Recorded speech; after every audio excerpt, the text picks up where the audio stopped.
Vamos lá. Bom dia, vamos lá. Continuidade aqui, o material de conhecimentos gerais para o CNU. Vamos finalizar ética, integridade e ética. Vou botar aqui para compartilhar. Conseguiu? Acho que foi. Vou ter um pouquinho mais alto aqui. Oi, tá aparecendo. Ok, então vamos lá. Hoje a gente vai finalizar com Lei de Acesso à Informação. É o último tópico que nós vamos ver de ética, e amanhã a gente começa os exercícios de integridade, ética e integridade. Vamos lá. Acesso à informação.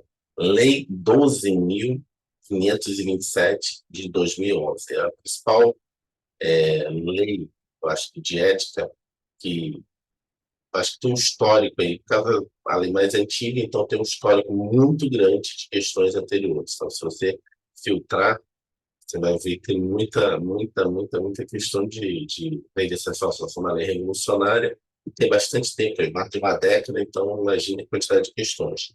Mas na hora que a gente for fazer, a gente vai distribuir, porque senão, se a gente for fazer o filtro, né, de ética, botar aí os assuntos, os tópicos, provavelmente a lei de acesso à informação vai ter, sei lá, 50%, 60% de questões em relação aos outros tópicos. A gente viu, inclusive, que tem decretos aqui, nesse eixo aqui, essa temática de ética e integridade, decretos de 2023. 2023, praticamente, tivemos poucos concursos. Então, agora aqui, a lei de 2011 tem muitas questões. Artigo 1º. Esta lei dispõe sobre os procedimentos a serem observados pela União, Estados, Distrito Federal e municípios, com o fim de garantir o acesso à informação previsto no inciso 33 do artigo 5º e no inciso 2 do parágrafo 3º do artigo 37 e no parágrafo 2º do artigo 216 da Constituição Federal. Ou seja, toda aquela parte da Constituição que diz que o cidadão tem acesso à informação e que a exceção é o sigilo. A transparência, esse inciso 2, parágrafo 3º do 37, é sobre transparência. Vamos lá. O artigo 1º explica que a Lei 12.527 de 2011 estabelece os procedimentos que os órgãos governamentais devem seguir para garantir o acesso à informação para os cidadãos. Essa lei é aplicável em todos os níveis, União, Estado, Distrito Federal e municípios, e tem como base o dispositivo da Constituição Federal que prevê o direito à informação. Artigo 2º. Aplicam-se as disposições desta lei no que couber às entidades privadas sem fins lucrativos e recebem para a realização de ações de interesse público recursos públicos diretamente do orçamento ou mediante subvenções sociais, contratos de gestão, termo de parceria, convênios, acordos, ajustes ou instrumentos congêneres. Ou seja, qualquer entidade sem fins lucrativos, por exemplo, fez um convênio com a administração pública, vai receber recursos por meio desse convênio, tem acesso à informação, ela tem que respeitar a lei de acesso à informação, inclusive que, cumprindo aqueles prazos que o cidadão solicitar a informação, tem que ser cumpridos. Uma outra lei, agora que me veio à mente, complementa muito a lei de acesso à informação, é a LGPD, que é a Lei Geral de Proteção de Dados. Depois eu vou dar uma olhada se tem essa lei de alguma forma ali no edital, que ela também é muito importante.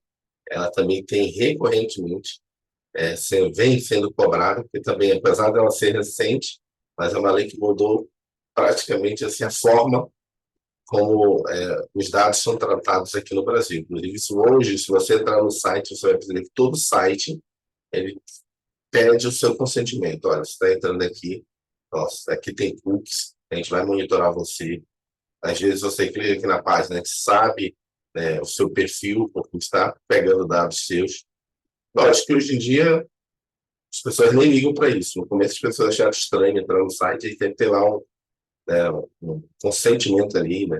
Quais os cookies que você quer, qual você não quer. A maioria das pessoas já clicam direto. Mas esse consentimento veio por causa da LGPD. E a partir do momento que você dá aquele consentimento, a pessoa está pegando dados seus. Você clicou numa página ali, ela sabe.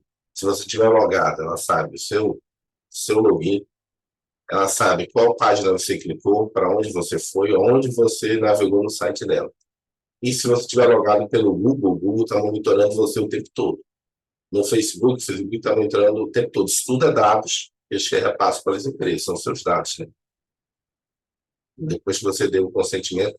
E o problema é o seguinte: Ivan, não vou dar o consentimento, você vai ficar sem acessar muita coisa hoje em dia. A maioria dos sites, para você acessar, tem que dar o consentimento, né? O consentimento de cookies. Questão exemplo. A Lei 12.527, de 12 de 11 de 2011, conhecida como a Lei de Acesso à Informação, não se aplica a entidades privadas sem fins lucrativos, ainda que estas recebam recursos públicos a título de subvenção para a realização de ações de interesse público. Errado, né? Ela se aplica, senão ela se aplica a entidades privadas. Artigo 7º, parágrafo 5º. Informado do extravio da informação solicitada, poderá o interessado requerer à autoridade competente a imediata abertura de sindicância para apurar o desaparecimento da respectiva comunicação. Solicitou a informação sumiu, você pode solicitar a abertura de sindicância. Questão exemplo. Um cidadão requer acesso à documentação e informações guardados por determinado órgão público e recebe como resposta que uma parte está protegida pelo sigilo e a outra foi objeto de extravio. Nos termos da Lei 12.527 de 2011, informado do extravio da informação solicitada, poderá o cidadão, para apurar o desaparecimento da respectiva documentação, requerer a autoridade competente a imediata abertura de investigação. Não, né? É a abertura de sindicância. Sindicância. Ou seja, nos termos do artigo 7º, parágrafo 5º da Lei 2.527, a informação do extravio da informação solicitada poderá o cidadão, para apurar o desaparecimento da respectiva documentação, requerer a autoridade competente a imediata abertura de sindicância. O que é sindicância mesmo? Desculpa aí. Sindicância é um processo mais sumário em relação à apuração de fatos dentro da administração pública. São aqueles processos em que você não precisa ter uma comissão. Você pode abrir uma sindicância com uma pessoa, duas pessoas, você pode ter uma comissãozinha de sindicância. Mas você tem menos formalidade do que você não precisa ficar ouvindo, fazendo oitiva, contraditório, não precisa nada disso. É como se fosse a sindicância, para você ter uma ideia, seria o equivalente, estou dizendo que é o equivalente, analogicamente, ao inquérito na polícia. Você não tem na área criminal um inquérito na polícia e depois você tem o processo na justiça. O inquérito ele é muito menos cheio de formalidade. Quem conduz ali, quem preside ele é um delegado. Muitas vezes até ali, né, sem contraditório. Não é que não tenha contraditório, a gente chama ali que o contraditório é diferido. Isso quer dizer o seguinte: tudo que for apurado ali não quer dizer que é verdade. Depois você pode ir lá no processo judicial, em juízo, dizer: olha, isso aqui está tudo errado. Isso aqui, ó, tá aqui, ó, tem como eu comprovar, isso aqui está errado porque está aqui, ó, tem prova disso, tem prova daquilo. O juiz vai aceitar o que você comprovou. Mas na hora do inquérito ali, o delegado às vezes nem quer ouvir você, ele quer apurar ali materialidade do fato de autoria, ainda que depois seja desconstituído o juízo, mas ele quer a celeridade. A sindicância é parecido com isso no âmbito público. Você não vai demorar muito ali. Tanto é que a sindicância tem limitações. Você pode assim, até punir a pessoa, mas o limite ali é 30 dias de suspensão. Mais do que isso, você teria que fazer uma sindicância, um processo administrativo, que aí você abre mais espaço para a pessoa se defender, tem mais contraditório, tem mais uma rigorosidade. Essa sindicância tem 10 dias de prazo para responder. Sim. A sindicância ela é mais célere. A grande diferença é isso, é a celeridade dos prazos e também o limite do que cai em concurso, né? O limite de punição, de penalidade que você pode dar ao final da sindicância. Vamos lá. Artigo 11. O órgão ou entidade deverá autorizar ou conceder o acesso imediato à informação disponível. Ou seja, aqui no Brasil, qualquer maioria, na verdade, a lei de acesso à informação, ela, assim, a lei de responsabilidade fiscal do Brasil, a lei de acesso à informação, Normalmente, essas grandes leis nacionais no Brasil, se você pegar, elas foram, na realidade, inspiradas, ou, na verdade, elas foram, na realidade, compiladas a partir já de situações internacionais. A lei de acesso à informação no Brasil já veio no momento que alguns países já tinham, e você começa a pegar aquilo ali, compila e traz aqui para o Brasil para debater. Se você pegar a nossa lei LGPD, isso já estava ocorrendo em outros países, chamado GMA, tem outros nomes aí de outros países, né, que lá chama outro nome, era GMA, acho que é na Europa. E lá já estavam ocorrendo essas plataformas, Facebook, YouTube, WhatsApp, sendo punidas na União Europeia por causa que eles pegavam muitos dados. E lá já foram criando as leis. Aí o Brasil, percebendo isso, opa, vamos criar a nossa Lei Geral de Proteção de Dados também aqui. Então, a Lei de Acesso à Informação também já veio nesse movimento. Existiam leis de acesso à informação no mundo. Então, esse artigo 11 vem, por quê? Porque no mundo todo, isso aqui veio aquele movimento do Wikileaks, né, de uma pessoa que disponibilizava transparência, informações, dados. Então, veio que era necessário que o sigilo seja, na Constituição também prevê isso, o sigilo é exceção. Na Constituição diz que você só vai reter dados para não dar acesso à informação aos cidadãos se for em caso de intimidade, vida privada das pessoas, em caso de defesa nacional, caso de segurança nacional. Fora isso, as pessoas têm que ter acesso. Se é um caso de intimidade, vida privada de alguém, do servidor público, ou de alguma coisa que você tem acesso, não. É a vida íntima de uma pessoa, não. Isso afeta a segurança ou a defesa nacional da nossa pátria? Não. Então, é público. Então, as únicas exceções que você tem hoje de sigilo são essas duas. Vida íntima, privada de pessoas, né? Questões que você vai expor a pessoa, ou segurança nacional, defesa nacional. Senão, tudo tem que ser público, porque a regra é a publicidade, a transparência. A exceção tem o sigilo. E antes da lei, você tinha a sensação do serviço público de que tudo era interno, tudo era sigiloso. Você não poderia ficar dando muita informação para o cidadão. Era uma cultura diferente. A lei veio para mudar essa cultura. Já tem mais de uma década a lei dessa informação, e às vezes você encontra algumas pessoas recebendo assim, da ouvidoria, da própria área de lei de acesso à informação para responder um e-mail com a informação da pessoa meio pronto. Porque a pessoa quer saber isso, cara. Parece que a pessoa quer saber isso. Ela não precisa justificar porque ela quer. Se a gente tem informação, vai dar para ela. Por isso que hoje ainda está mudando mais ainda a mentalidade. É criar cada site, plataforma, cada área de órgão, a área de transparência ativa. Para as pessoas não ficarem nem pedindo. E aí eu até falei na outra aula, a gente chama de... Faltando a palavra. Tem a carta de serviços, que é todos os serviços que aquele órgão presta para a sociedade, para o cidadão, e esqueci agora, esse plano de dados abertos, PDA, plano de dados abertos. Eles criaram um decreto para que os setores, as divisões, as chefias de serviços, divisões, coordenações gerais, departamentos, se debruçassem e verificassem o que eu faço aqui no dia a dia. O que eu faço no dia a dia que gera dados. Isso aí foi feito lá atrás. E isso aqui, esse dado aqui, é perene, é feito todo mês, é feito todo semestre, ok. Fez tudo isso, mandou para uma área dentro dos ministérios, o ministério, não, isso aqui é realmente dado, isso aqui não é, porque às vezes isso aí, tem uma diferença entre dado, informação e conhecimento. Então, tem coisas que não são dados, são informações que você gera, são conhecimentos, aí é da administração pública. O que você disponibiliza são dados dos cidadãos. Então, se você ficar tendo que gerar informação ou tendo que gerar conhecimento, aí já dá um trabalho maior. Então, tem uma camada de dados, informação e conhecimento. O dado é uma informação crua. O que é um dado? É tipo idade, altura, isso é um dado. Quantidade de pessoas que são atendidas, isso é dado. Ok, isso aí que você tem que disponibilizar. O que é informação? São os cruzamentos desses dados. Aí você já tem uma informação. Agora, conhecimento é a partir daquela informação você saber por que aquilo está ocorrendo. Aí já você está gerando conhecimento.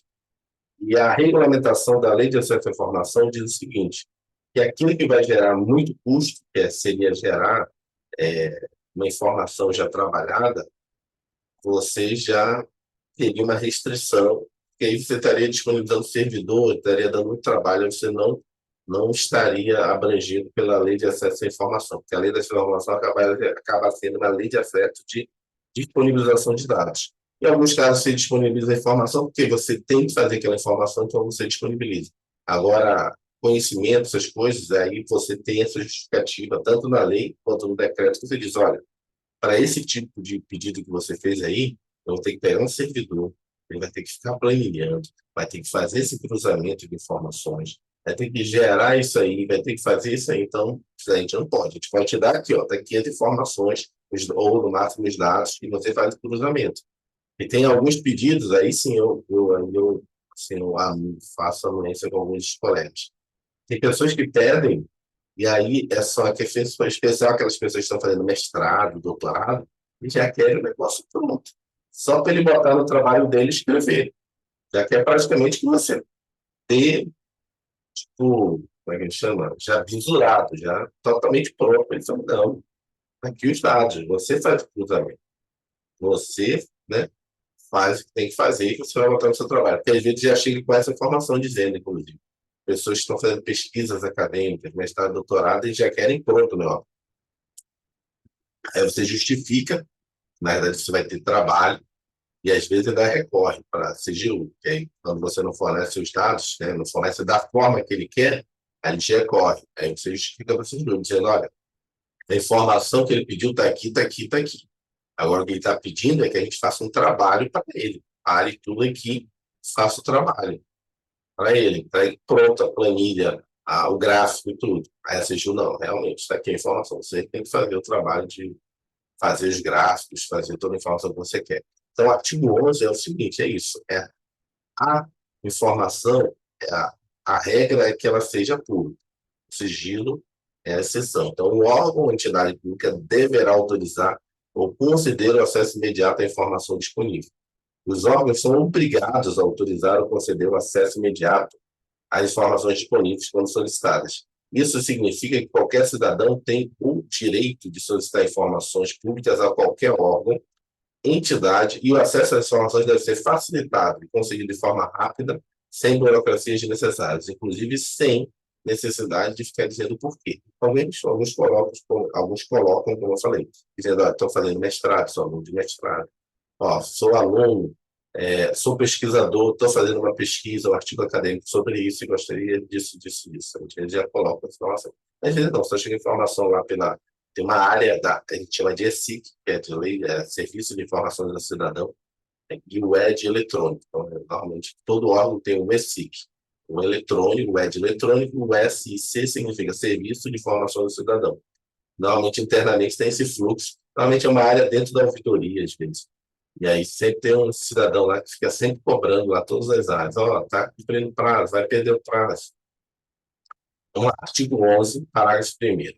Não sendo possível conceder o acesso imediato da forma disposta no caput, o órgão ou entidade que recebeu o pedido em prazo não superior, esses prazos caem muito em prova, não superior a 20 dias, né, deverá comunicar a data, o local e o modo para se realizar a consulta, efetuar a reprodução ou obter a certidão, indicar razões de fato e de direito da recusa total ou parcial do acesso pretendido, comunicar que não possui informação, indicar, se for do seu conhecimento, o órgão ou entidade que a detém, ou ainda remeter o requerimento a esse órgão ou entidade, certificando o interessado da remessa do seu pedido de informação. Isso aqui eu já fiz também muitas vezes. Às vezes a pessoa olha lá na estrutura da administração pública e fala o seguinte, queria saber, se quando eu estava na área de micro e pequena empresa, tinha muitos casos assim, eu queria saber a quantidade de tributos que não sei o que as micro e pequenas empresas pagam. Tudo bem, era da Secretaria da Micro e Pequena Empresa. Mas, como envolvia o pagamento de tributos, eu dizia, olha, isso aí pedido é para a Receita Federal. Em alguns casos, eu comecei a identificar onde é que estava essa informação da Receita Federal, que era justamente a estatística lá do portal do Simples Nacional. Eu falei assim, está aqui, esse link. Quero que faça uma planilha por ano, por mês, por município. Meu filho, a informação está aqui. Isso aí você já quer que eu trabalhe para você. Tem que ficar baixando os dados, planejar isso e prestar informação, às vezes a pessoa recorria, aí a gente sempre ganhava. Então, a informação está aí. Ele vai ter que ir clicando nos filtros lá, gerando a planilha daqueles municípios, são 5.500, agora não lembro quantos são, agora 5.100 e poucos municípios. Imagina, você está fazendo isso mês a mês. Quantos meses tem cada município? Qual foi o pagamento dele de cada um? Dá um trabalho. E nessa plataforma da Receita Federal, você só conseguia fazer mês a mês, município a município, era muito trabalho. Questão exemplo, vamos lá. A partir da lei número 12.527, de 18 de novembro de 2011, Lei de Acesso à Informação... Pega o Bluetooth, pega. A partir da Lei 12.527, de 12 de novembro de 2011, a Lei de Acesso à Informação, todo órgão ou entidade deverá autorizar ou conceder acesso imediato à informação disponível. Não sendo possível de acesso imediato, o órgão poderá comunicar a data, local, modo para realizar a consulta, efetuar a reprodução, obter a certidão, indicar razões de recusa total ou parcial, comunicar que não possui informação, indicar, se for do seu conhecimento, o órgão que a detém. Segundo a lei, esse procedimento se dará no prazo não superior a 10 dias, não superior a 20 dias. Pode esquecer. Artigo 12. Serviço de busca e de fornecimento de informação é gratuito. Parágrafo 1º. O órgão ou entidade poderá cobrar exclusivamente o valor necessário ao ressarcimento dos custos de serviços e materiais utilizados, quando o serviço de busca e de fornecimento da informação exigir reprodução de documento pelo órgão ou pela entidade pública consultada. Isso aqui foi feito em 2011, porque ainda não estava naquele período do SEI, dessa coisa informatizada. Tinha muita coisa ainda no papel. Então, você tinha que imprimir não, né? Bater cópia na copiadora de cada folha para o cara. Isso aí quase não se aplica hoje em dia, mas ainda tem a previsão de você eventualmente cobrar. Mas isso ocorria quando você ia no órgão e dizia, olha, esse processo é papel, físico, tem que bater, pode falar.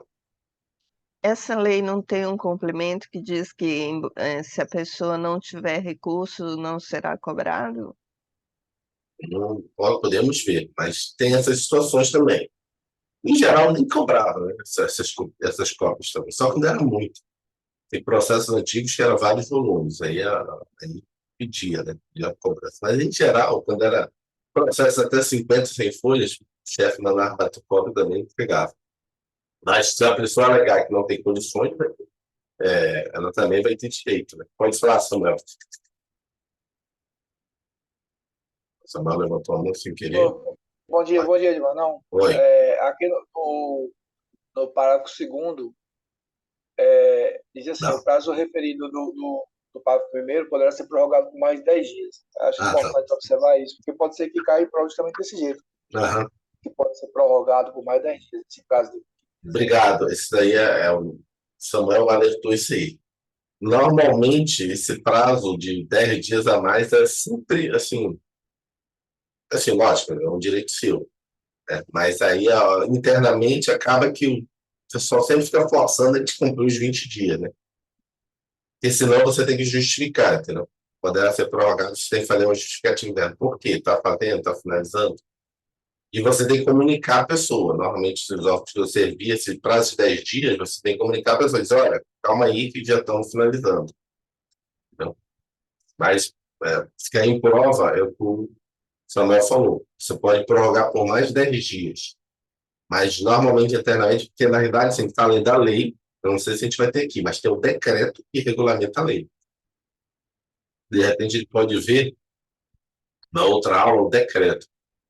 Não sei também se está no edital. Às vezes não está no edital, melhor não. Porque o decreto tem muita coisa aprofundada. Pode não...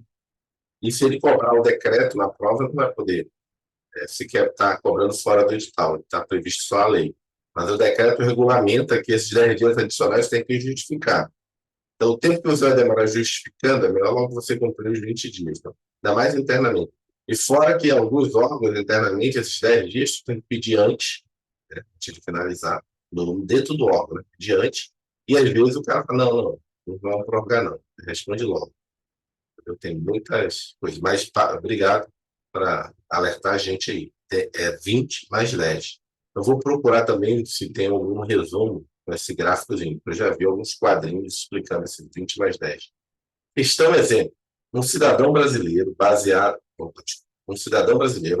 na Lei de Acesso à Informação, solicita informações sobre o planejamento orçamentário para o ano 2024 a um órgão da administração pública. Pelo serviço de busca da informação, o órgão público demandado pode cobrar pela reprodução do documento, certo? Como eu falei, hoje em dia, a maioria da informação a gente presta online. Um serviço de acesso à informação online. Você vai entrar lá no GovBR, vai ter lá, você vai solicitar lá por dentro. E hoje em dia, para vocês terem uma ideia, é um serviço unificado. Não tem para cada órgão. A CGU criou um serviço, uma plataforma única. E na hora que você escolhe ali, você tem que escolher o órgão, né, o ministério e tal, até você chegar mais ou menos onde você quer. Já tem que ter em mente da onde é a informação. E aí manda. Porque caso você recorra, esse processo vai voltar para a CGU. Então, por isso que o processo já é dentro de uma plataforma da CGU. Que antes você fazia o pedido no órgão, e aí o órgão eventualmente negava para você, o setor negava para você, e você tem que abrir um processo na CGU. Logo quando saiu a lei. Um processo da CGU dizendo que aquela pessoa não forneceu informação, porque o recurso é para a CGU. Aí a CGU criou uma plataforma, né, o ESIC, que é o sistema ESIC, e você já abre lá dentro desse sistema da CGU e já diz para onde você quer. E aí, em cada setor, em cada órgão, tem uma área de ESIC.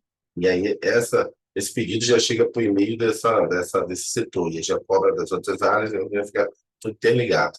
Como eu falei ontem, o Brasil é especialista em digitalização do serviço público. Então, isso já vem bem antes, isso aí já era bem antes. Acho que uns 5 anos atrás, quase, já existia esse sistema informatizado, unificado. Vamos lá, esse aqui também cai muito.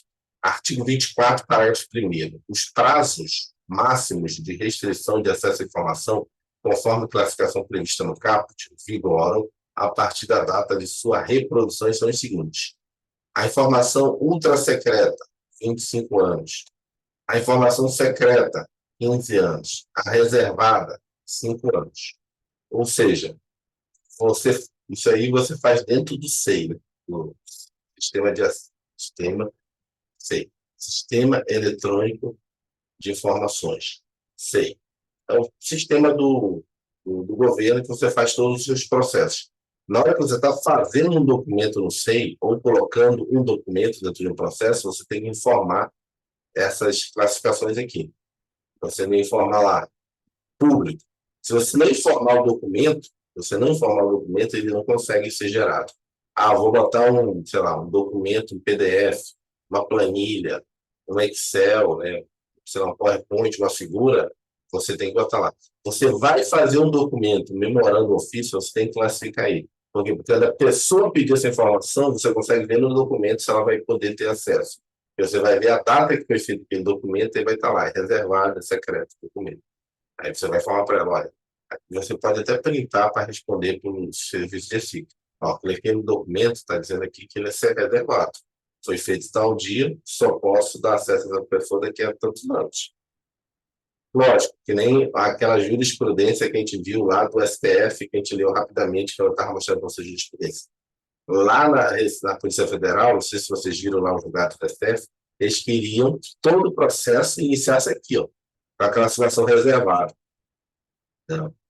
Tanto é que, quando você bota um documento numa classificação reservada dentro do SEI, você tem que justificar, dizer por que aquele documento é reservado. Qual é a situação para ele ser reservado?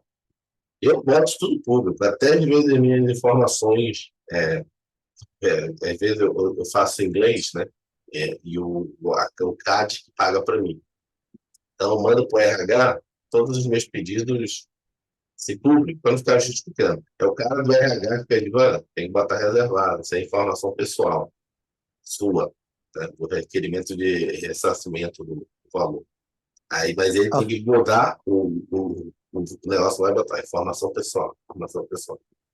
Até acho que teve um caso polêmico no governo passado, né, que eles colocaram como informação secreta só de 100 anos despesa de cartão corporativo, alguma coisa assim, né? Foi Mas polêmico. sim, mas daí já é o decreto. Você está no decreto. Mas aqui é a lei. De novo, o decreto ele é muito mais aprofundado. Então, ele cria outras situações, inclusive esses prazos de 50 anos e 100 anos, mas no decreto. E, na verdade, assim, tem a lei geral e tem o decreto que regulamenta. Então, o decreto regulamenta a parte de informações militares, né, das Forças Armadas, essas coisas todas. Ele é muito mais detalhado o decreto, mas é para o dia a dia já o decreto. Já é para o dia a dia. Aqui, no nível maior, você já entender que existem, não sei, informação reservada.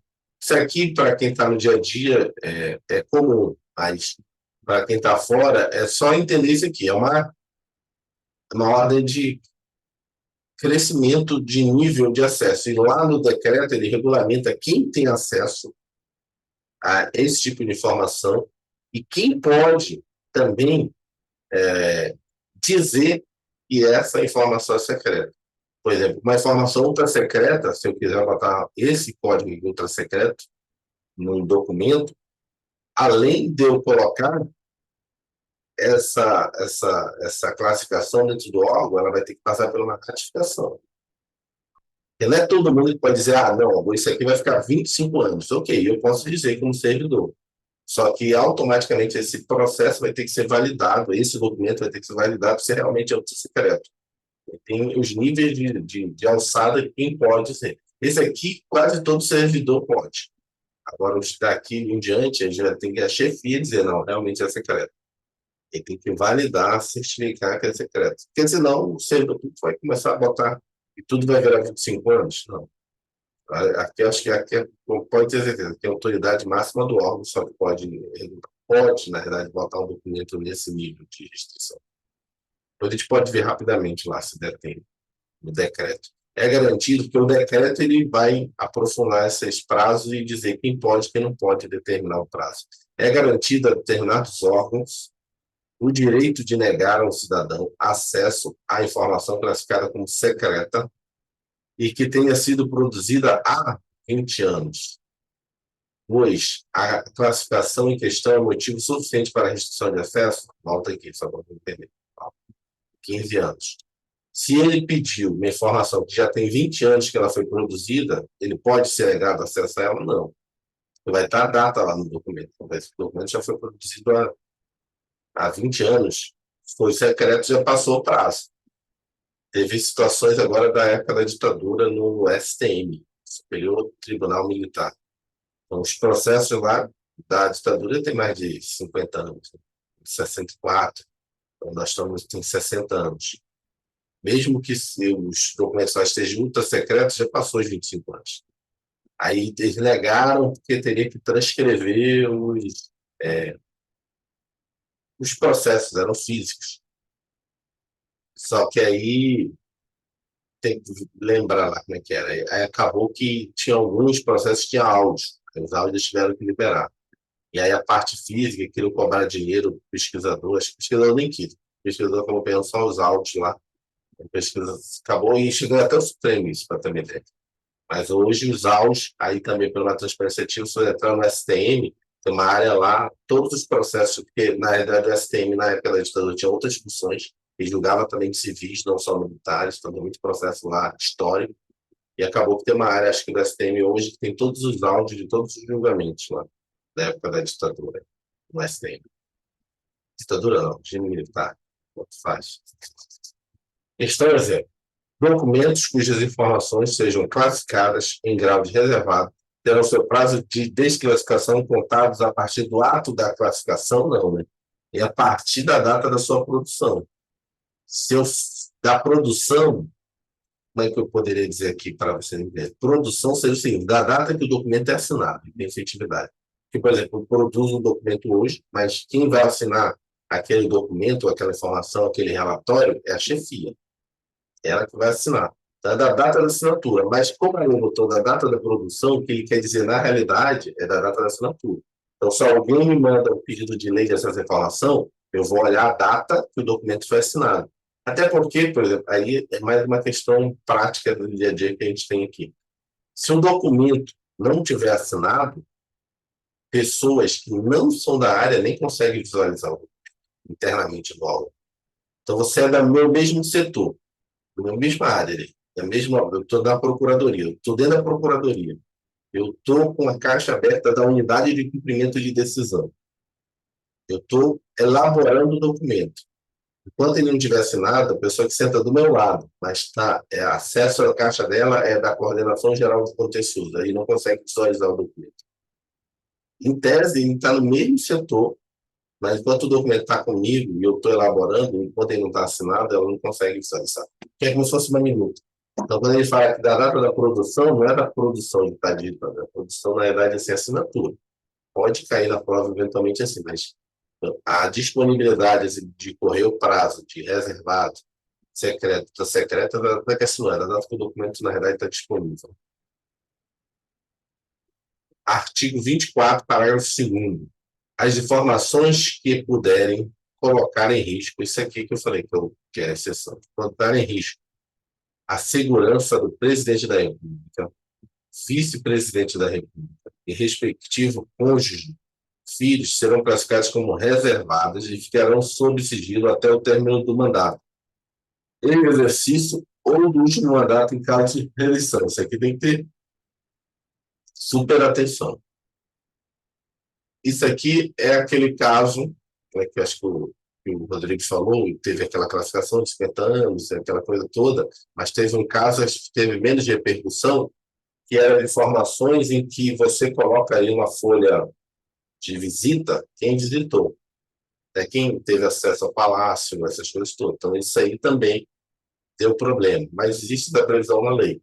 Então, eu quero saber, sei lá, no período X, quem foi visitar ali o palácio, né? Ou da Alvorada, né? Ou o palácio ali do Planalto. Isso aqui está a própria previsão da lei, colocada também essa restrição. Não, parágrafo 2º, só quando acabar o mandato agora. Vocês lembram a polêmica no governo Temer 2017-18 com Também, Joesley? também, essa mesma situação aqui. Porque qualquer órgão público, acho que também é aí na Bahia, né? Aí onde o Samuel está. O Samuel está onde agora? Natal? Onde é o Samuel? Hoje eu estou em Petrolina, Pernambuco. Quando eu Petro... saí da Marinha, eu já vim para cá. Petrolina, tá, Petrolina. A Neila está em Santa Catarina. Se você hoje em qualquer órgão público, a primeira coisa que vai fazer é a identificação. Esses documentos também de identificação, hoje em dia, tudo é escaneado. Hoje, tudo que você quiser sobre a administração pública está no SEI. Assim, e o SEI hoje está indo para estados, municípios. Você vai hoje em um município está usando o SEI. Não sei como é que está aí na Bahia, mas o governo está expandindo muito o SEI.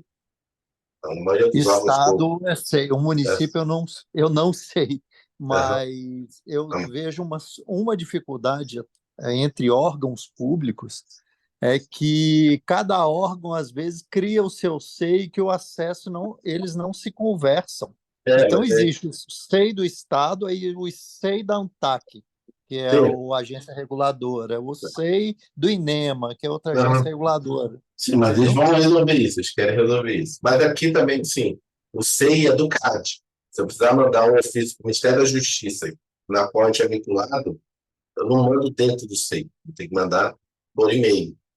E depois eu boto que foi enviado, entendeu? É isso que eles querem mudar. Eu mandar um ofício para o Ministério da Justiça igual eu mando para o outro setor, entendeu? Mandar assim, mandei um ofício internamente, já chegou lá no outro setor. Não, tem que mandar um e-mail, dentro do SEI, mas é um e-mail. Mas não tenho dúvida que é um fantástico canal e ferramenta para, inclusive, arquivo, né? Arquivo digital. Para pesquisar também. Questão exemplo, de acordo com a legislação atual, as informações que puderem colocar em risco a segurança do presidente, do vice-presidente da República e seus respectivos cônjuges e filhos são classificados como reservadas e ficarão sob sigilo até o final do primeiro mandato? Não, né? Até o final do mandato que ele tiver. Inclusive, se ele for reeleito, vai ter que ficar até o próximo mandato. Artigo 31. O tratamento das informações pessoais deve ser feito de forma transparente e com respeito à intimidade, à vida privada, à honra, à imagem das pessoas, bem como as liberdades e garantias individuais. Isso aqui que eu falei. Às vezes você bota uma informação sua, CPF, informação que está fazendo um requerimento de reembolso, sei lá, de um curso que você está fazendo, sem informação pessoal, dentro dos órgãos públicos. Então, tratamento de informação como de intimidade e vida privada hoje. Aí vira reservado, documento restrito.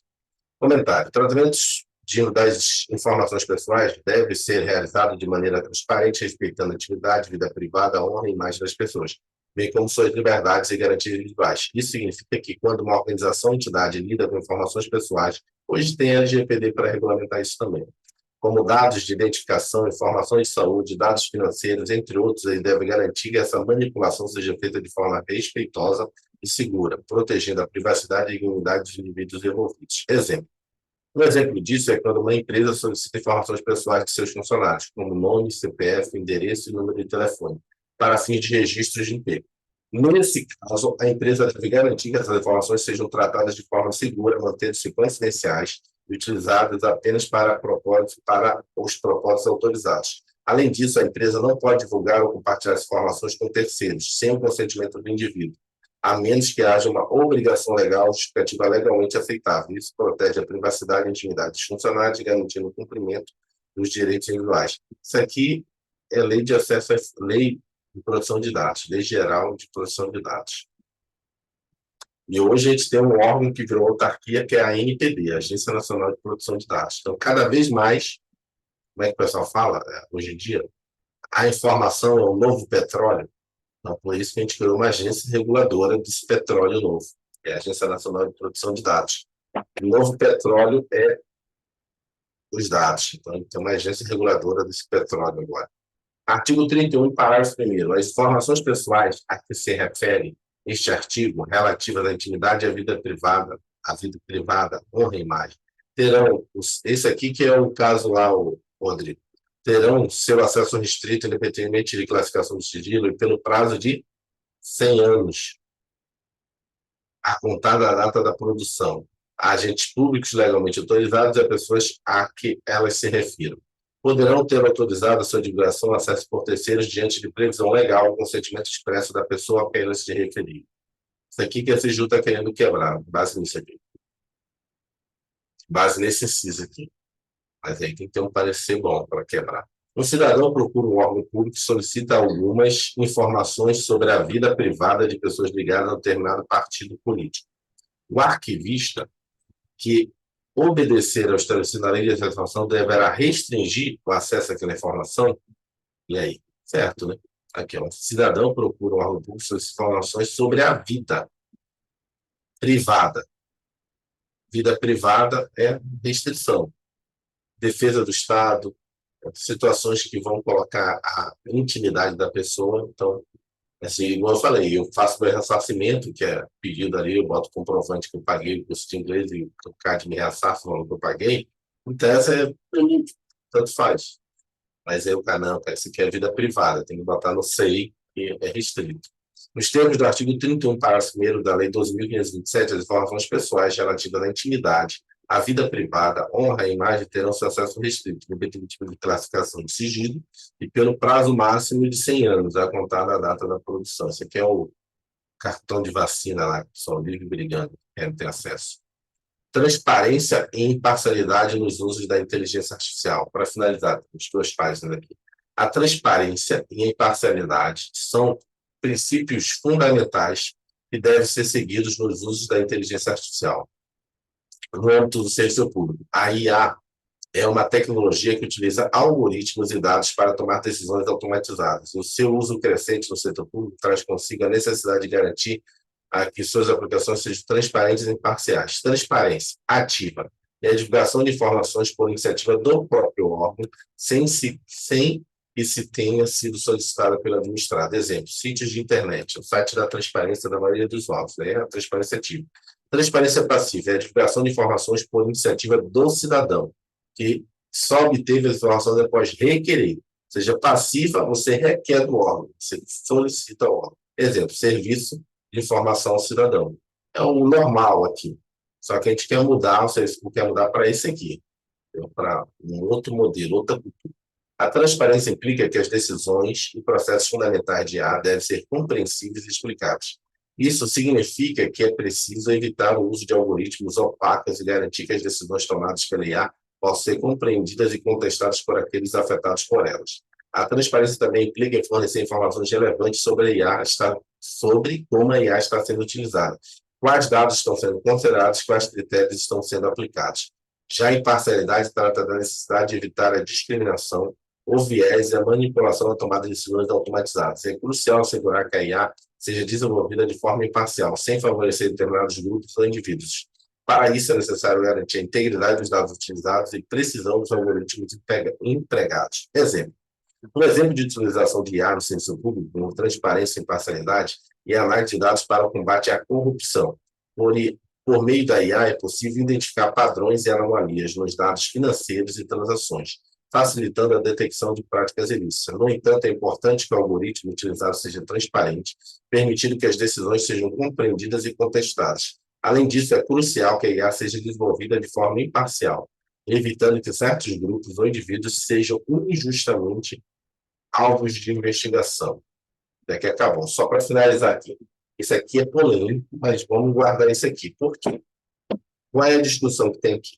Hoje você usa muita inteligência artificial para pegar corrupção, para ver, cara, isso aqui teve uma movimentação diferente. No caso aqui do CAD, a gente tem um sistema de IA chamado Cérebro.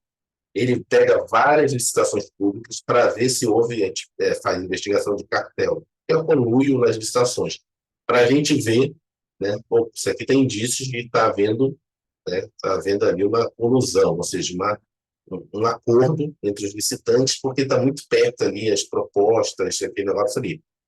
Mas aí tem essa questão de transparência, né? Você tem aqui as questões aqui que ele está colocando aqui, a questão de transparência, de qual é os dados que você está vendo, e imparcialidade, se não está favorecendo ou, né, tendo um preconceito em relação a certos grupos ou empresas. O problema é o seguinte, que aí é a discussão que a gente está tendo aqui no CAD, mas vamos lembrar disso. O IA tem que ter transparência e ter a imparcialidade na análise desses dados. Qual é o algoritmo que ela está usando? O problema é o seguinte, é que no nosso caso da investigação, se você disser como a inteligência artificial está fazendo, o que esse pessoal que tenta lesar as licitações vão fazer? Vai mudar a forma de atuar. E aí você não vai conseguir mais pegar. Então, se ele sabe que aquele dado vai ser monitorado, ele vai tentar esconder aquele dado de forma que você não consiga identificar. Então, tem essa briga interna aqui, pelo menos a discussão que a gente está tendo é isso. Se eu boto muita transparência e imparcialidade, como o algoritmo está funcionando, é igual quando você diz assim mesmo, eu entendo o algoritmo. Se você entende, você manipula o algoritmo. Eu sei que o Facebook vai me promover se eu falar tal palavra. Então, você fala porque sabe. Então, tem muito, inclusive, influenciador, que a gente chama assim, entende o algoritmo, porque ele é grande, ele entende o algoritmo. Então, ele faz de propósito, que a gente chama algumas tretas, justamente para ele ser. Então, por isso tem gente que, tipo, bomba na internet. Por quê? Porque ele sabe o que é polêmico. E o algoritmo sabe que aquilo gera muito clique, gera muito view. E aí ele patrocina, e tem essa briga também, né? Quer dizer, qual é o limite, né, do algoritmo? Né? Ele sabe que aquilo é errado, ele sabe que aquilo é fake news, e continua a incentivar, mas ao mesmo tempo ele quer clique, ele quer vender. Na verdade, ele é uma empresa de marketing, é uma empresa de venda de anúncios. Onde você vai ganhar mais dinheiro no anúncio? É aquilo que é mais visto. É o horário nobre. O que é hoje o mais visto? É fake news, é coisas, né? E aí é muito louco esse mundo que a gente vive hoje em dia. Então, você às vezes uma fake news, ela é muito mais vista, vai dar muito mais dinheiro para a rede social do que uma coisa que é verdade, uma coisa que é comum. E aí, às vezes, para a rede social, é mais jogo não excluir aquilo ali. Ele sabe que está dando retorno, do ponto de vista do negócio dele. Então, tem essa briga também governamental. Por isso tem a lei que está sendo discutida, que é a lei da censura, sei lá, cada um fala de um jeito, mas é essa lei, né, das redes sociais.